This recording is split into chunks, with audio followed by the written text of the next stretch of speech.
wathi ubonibonile xa ndihambayo uyazifumana ke ngoku izabelo ezibini iziphiwo zalona zomoya oyingcwele. Haleluya. Amen.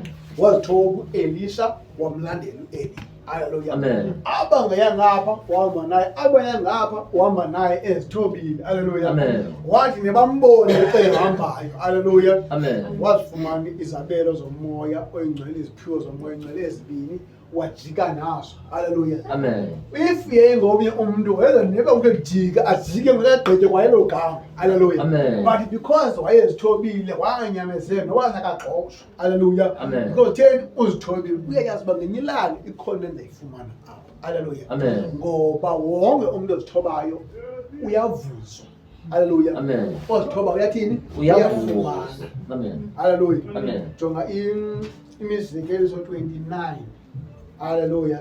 So funda pha uverse 23. Xa ujonga kwakho mama imizekeliso 29 so funda uverse 23. Haleluya. Amen. Ngoba apha ekuzithobeni kukhona imfikelelo ezifumanekayo. Haleluya. Amen. If awuzithoba ngsozo uzifumana imfikelelo.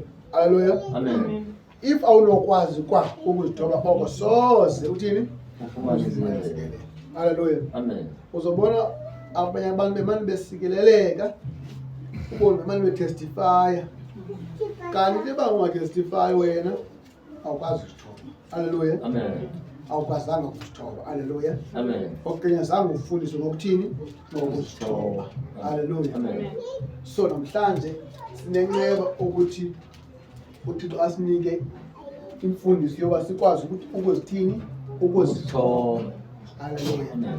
Masifunde ke Matthew verse 23 kuba uyifumene imizekeliso ke leyo. Imizekeliso 29 verse 23. verse 23 ya. Ikhathi lomntu liya kumthoba. Ke yena omoya uthobekileyo ufumana uzuko. Oyena umoya otheni? Othobekileyo Ufumana uzuko. Haleluya. Amen. Ikhathi lomntu otheni? Ikhathi lomntu liya Liya kumthoba. kumthoba. Ikhathi lomntu liya kumthoba umuntu lowo onantoni? Unekhathi. And then othobekileyo Yena onomoya othobekileyo ufumana uzuko. onomoya othobekileyo othini? Ufumana uzuko.